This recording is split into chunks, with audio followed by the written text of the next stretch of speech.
Hi, y'all. It's Brigitte with Real Things Living. Today, my guest is Nick Kelly. He is a patient advocate and registered dietitian, and he's also lived with I don't know if it's a rare disease, but cystic fibrosis his whole life. Can you say hi, Nick? Hello. So happy to be here. I'm glad that we connected. You have a great perspective on life because you understand what it's like to be the patient, and on the opposite side, the clinician, if I said that word correctly. So I guess I thought you went down this path because you dealt with cystic fibrosis your whole life. So it gave me the dietitian. That's actually not what triggered me to be a dietitian, but the after I did become a dietitian, navigating that health path had a lot to do with me being chronically ill. And I would think what you eat also affects how your body's healing, correct? Absolutely, there is a correlation between what you eat, especially when you talk about GI symptoms. That's a big part of how the body works with CF. So can you explain to the listeners and to me a deeper explanation of what cystic fibrosis is? Yes. So cystic fibrosis is a genetic disorder that primarily affects the lungs, the pancreas, and the GI system. What happens is the body builds this thick, sticky mucus, which blocks up different pathways and plugs up different pathways in the body. It also means you can't metabolize nutrition, especially fats and proteins, correctly. So you need enzymes for because your pancreatic insufficient, and you also can have digestive issues. So that's where you see the GI part of it is. Okay. And in the lungs, that thick sticky mucus collects in the lungs, which eventually collects bacteria, which causes scarring, which is ultimately what makes the disease terminal. Wow. I mean, it's amazing. I don't know how old you are, but it's amazing that you've gone through this. And obviously, your mother had noticed something, and that's how it was discovered. Yes, yes. So I'm 39 years old now, and I have been able to outlive many expectations. And it all started with my diagnosis, where it was actually my mother who diagnosed me because 39 years ago, they didn't think African Americans could have the disease, so no one would test me for it. Wow. I did not know that. I've heard about it. I just know I've people that I've seen with cystic fibrosis, they're like in a wheelchair, right? And because it affects your mobility too, not just it's just scary what you dealt with. But this, I see it ties in with the resilience aspect of life, right? And you probably you're helping people not just by inspiring them, right? You are very inspirational, but you're also obviously giving them some steps to do if they're given a diagnosis like this. Absolutely. I think, I love being an advocate for people and understanding that resilience is part of life, and every obstacle is a chance for greatness. And so that's one of the things that I'm really passionate about. And I really want people to understand that we all go through things, we all have trials and tribulations, but every obstacle is merely an opportunity for greatness. That's true. We all have our superpower, right? And you found yours, right? What do you think your superpower is, Nick? Passion, being unwaveringly passionate. That I think that's what builds me. That's what my legacy will be, is that I live with passion, and being able to have that passion navigates me each day. I love that. Passion is a word that we need to hear more of. A lot of people just push things aside. But when you're passionate about something, you're going to step in and take some action, right? Absolutely. It draws you first step forward, and it makes you want to run through a wall. Run through a wall. Were you able to, I guess, do anything? Did it affect you physically? Your your cystic fibrosis? The breathing. So I've had plenty of times where I've been on oxygen. I've been on times where I've been limited. I've been limited to being able to move. So I've been stuck doing very little. So I've had those bouts in association with my disease. Right. I think you are an inspiration and you are passionate. It is showing in what you're doing in life and you're helping so many other people. And I find having conversations like this, sharing a personal story, just is like I should say a wake up call for people, but it gives them like, oh, maybe I should do something, right? and they help you Absolutely. take that next step. And so you went to finding your gift, right? You found your gift. Yes. So I think, I am really big into the arts as well. So being able to be multifaceted, I found nutrition and I love nutrition. I'm a public speaker, so I was able to find that passion. And then the arts. In the arts, I was a professional dancer for 12 years.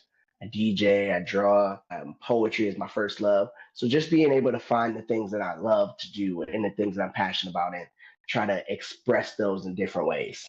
It brought you some joy, and it helps you have a calms you down. I should say calm you down, but it just makes you want to move forward when you're doing something that you enjoy like that. Absolutely. It's a driving force.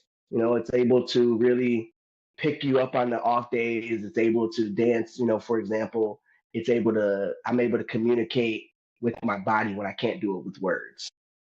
That's true. Your mind and body are definitely connected. And back in the day, they thought it was totally separate, but it's not. They work together as if they're partners, right?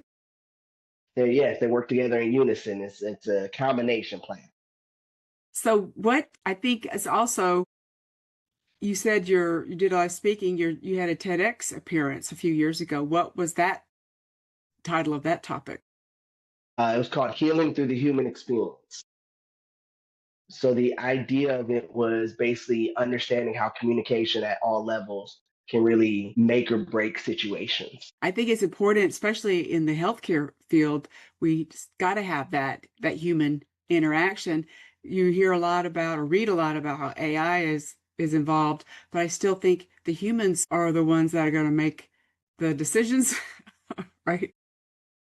Yeah, even more now with AI being so prevalent in the medical system, it's even more important to have a human touch, and having those connecting points are so important that we don't lose sight of that. I AI think can do a lot of things, but it can't replace the human touch. no, it can't, and it doesn't understand the emotions involved either. Correct. There's a lot of emotions involved, and there's a lot. Also, I was going to say my background I've dealt with as a patient, not a clinician like you, but I noticed there's a lot of words they use sometimes, the clinical words that kind of turn people off, and I'm sure you're probably helping with that, make it the more communication a little more simple. Yeah, it's just palatable. Sometimes, you talk above someone's head or you talk below someone, and you just really try to meet in that middle and really expose yourself to good communication practices. That definitely makes you want to keep moving forward when you're understanding. Otherwise, people get stuck. I've known people who don't want to ask for help because of the fear. I'm sure you've had a lot of fear in your life, but you still have that not only resilience, but you're persistent, right? Because you have the passion to keep moving forward. Yeah, absolutely. That persistence is one of the things that continuously drive me. It's all about forward motion, being able to continue, being able to strive, being able to showcase resilience, being able to be persistent enough to want to push past my obstacles. So I guess you're based on your both sides of the story, patient and clinician. You've probably seen so many other people, not just you, facing challenges. And so that you're helping them create some change in a proper way for them. Everybody's different, right, Nick? Yeah, everyone's different. So you try to do the best you can at reaching them where they are and trying to establish parameters that really can help them. Establish motives, establish the why. That's one of the things I'm really big on is helping people understand their why. That's true. Why they want this or what they're dealing with, or say why. We all have, I think a lot of the stuff, even though your issue is genetic, like the health issues mine were environmental, right? So, and then I think being curious like you are, I think you're very curious too, Nick. I think that's why you're helping so many people. Curiosity helps a lot because you're going to ask the right questions and you're not going to have the same answers, right? Depending on who you're talking to, they're going to be a little different. Yeah, I'm a forever student, and I want to always learn. I want to continue to learn and being able to be knowledgeable. The more knowledge I have, the more people I can help, the bigger difference I can make. I also made me think of understanding different perspectives too. Makes you have not just passion, but you have empathy, right? Empathy as well for people. Yes, absolutely. You are able to, you just encompass all those things into one. And I think it opens up the door for more. I'm just saying these words, sorry, love, just all the stuff just come you're sharing love too, Nick. That's what I see. You have that aura about you. I could tell that you're passionate and you're empathetic, you're curious. It helps you learn and also helps you find clarity in what someone is dealing with. You can help them find the clarity. Absolutely. Trying to use all my skill sets and all the avenues that I've gained to help someone else gain the same clarity or same mental awareness or mindfulness that I've been able to achieve. And like I said, it's always a work in progress. I'm always looking to be better. I'm always looking to understand and relate to more things. Exactly. You can expand your knowledge and expand you just got your touch points on people. Can you give one example of a client you worked with that you've helped? You don't have to say any names, but I want to hear like an example of that, how you've helped them. So one of the clients that I remember helping and that I love this story is he was a elder gentleman, probably in his late 50s, and he had diabetes, but he was uncontrolled. My boss told me to go see him and she directly told me, I just need you to go see him so we can say we did. And you're going to fail to see him. He doesn't want to make change. And the first thing I said, Nick Kelly doesn't fail. So let's try that again. And so I saw him, and within a month and a half of seeing him, I was able to get his A1C from 12.3 to 10.1, and it was trending downward all the way to 9.8. So being able to, the biggest thing is he lacked the knowledge.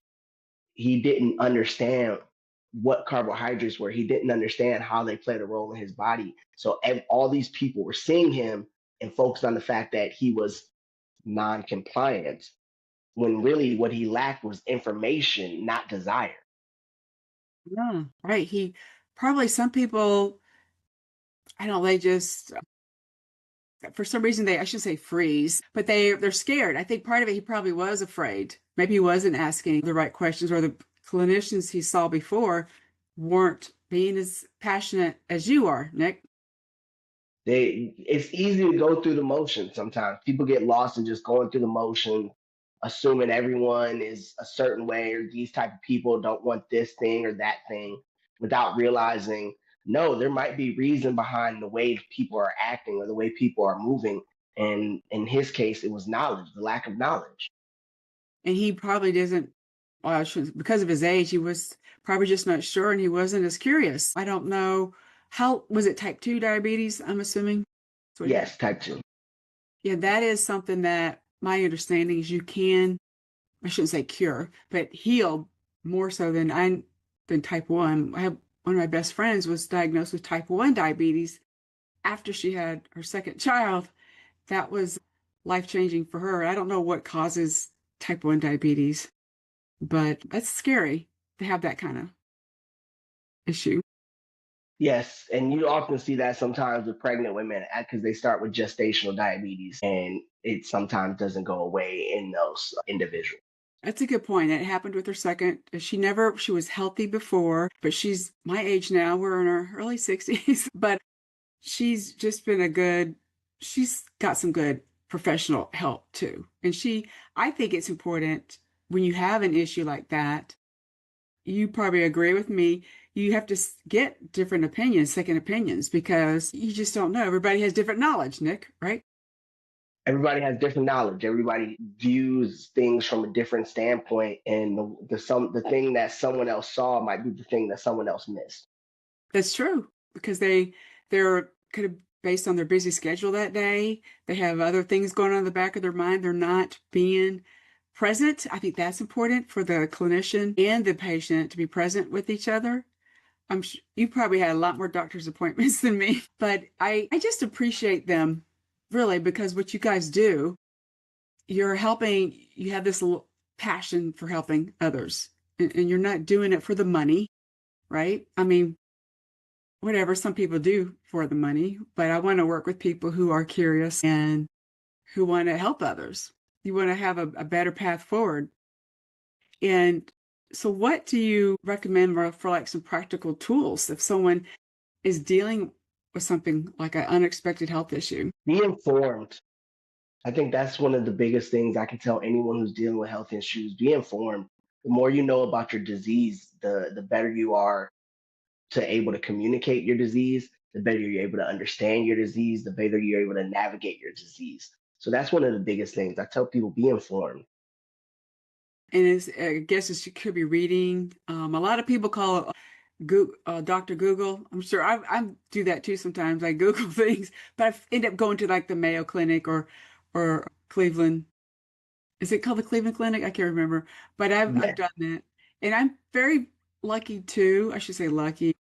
My mom's side of the family from France, so several of her siblings are doctors, so that kind of helped. I think maybe that's I would ask them some questions, and then they would recommend. I'm just I should say fortunate, but you got to be also when you're in a situation, you got to ask a question nicely. You know what I'm saying, or in a kind way.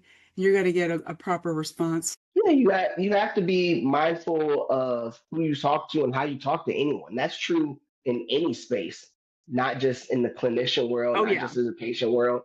Just how you talk to people is genuine and pure. Whatever, as you're talking about that in every environment, do you think some of the people I've known, not some, they get sick because of the stress that they're under? And it kind of goes back to, like you said, being mindful and setting boundaries, maybe. That's kind of what, I'm a person in the past that would say yes a lot to everything. And that put a little stress on me, maybe because I don't know, I'm just a mom. Just kidding. But I am a real mother. But some people just have that. And you seem to have that, Nick, as a father. I see you as a father figure to helping so many people. So do you think that too much load on your mind or can increase your stress? Absolutely. You know, I don't really stress. I'm one of those people who try to live a stress free life because I understand things are going to be what they're going to be. You know, work, people stress about work. Work is always going to be there. Mm. I'm not stressing over work. It's always going to be there. It's always going to be ever present. You know, I'm not stressing over my relationships because if they mean well, they can it'll work out. You know, it's all about that communication, being able to do that. So I try to avoid stressing, but those people who find themselves stressed, stress leads to multiple health conditions. There are factors that stress, mental stress can apply. Like we said, the body and the mind are one. That's true.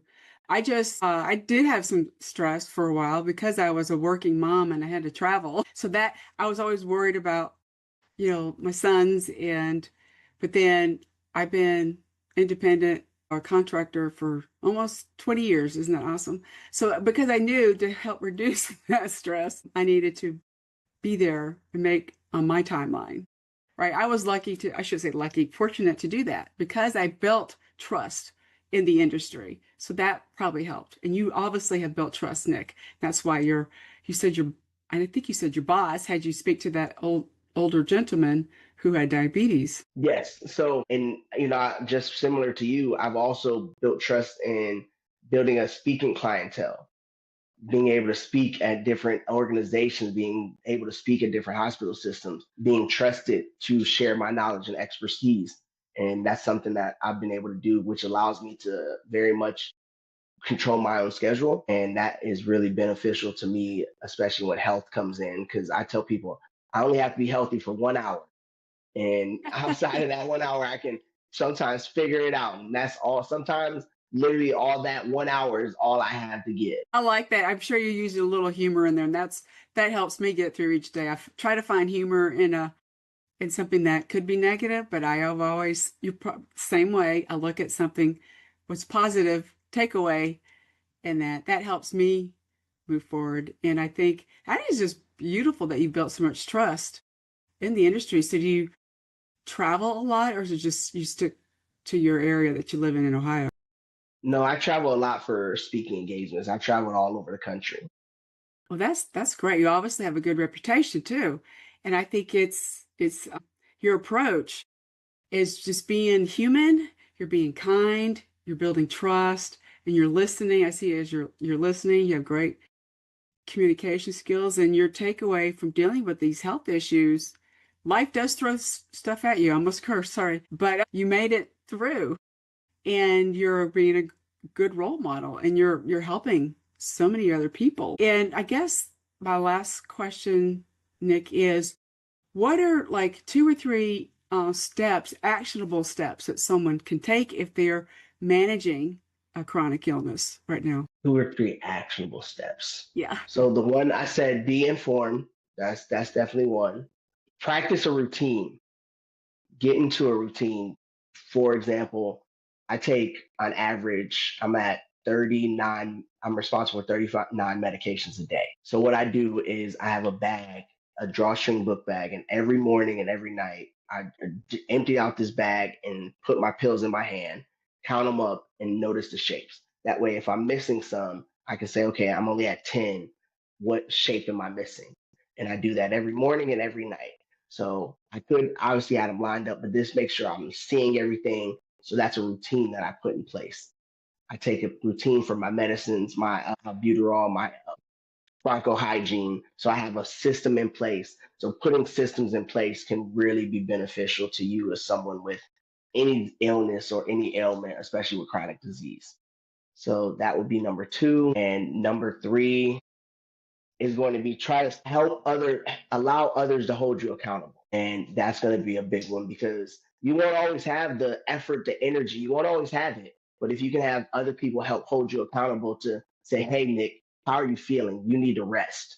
And I'm like, rest. I've looked at rest as the dirty R word.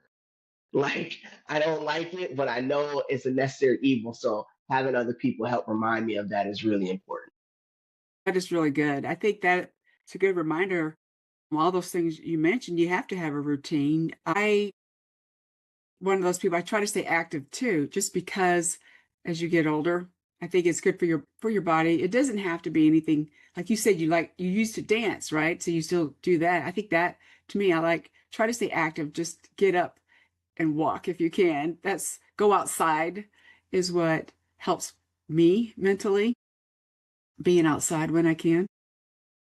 It was a huge one. So, being active, being just like you said, getting the body in motion. For me, I play basketball 1 to 2 times a week. I'm always on the go, like I said, dancing. So just try to be active the best way you can. Those are going to be important parts of the healing process or keeping that body moving. A And body in motion is a healing body. exactly. And do something that you enjoy, right? Don't like I'm a runner, but people tell me I should bike. I don't like biking, so I wouldn't enjoy it. So I think that's good that you're doing basketball and you're dancing. I think that is, you're just enjoying life, Nick. I think that's why you're here. You're enjoying life. People, you are walking the walk. You've heard that term. You're not just, talking about it. You're actually a good role model for everybody. And I really appreciate you sharing your story here on Real Things Living. So if people want to learn more about you, where can they find you, Nick? So my website is nicholaskellyRD.com. So that's KELLY, R is in registered, D is in dietitian.com. Or you can find me on my socials, which is Nicholas Kelly RD. That's true for all my social platforms. Or you can email me if you want to get a hold of me, and that's nicholaskellyRD@gmail.com. I don't know if you guys noticed, but there's a little bit of a pattern there. Nicholas Kelly RD is how you find Nick. Okay. Well, for those that are listening, I'll include the links that he mentioned in the description so that, you know, just in case you understood properly or you could be driving, right? Just be safe, right? So I really appreciate your time, Nick, and you have a lot of wisdom to share with everybody. And I really love having these kind of conversations. Thank you so much. I really appreciate you having me. It was a blessing. Thanks, everybody. Have a great day.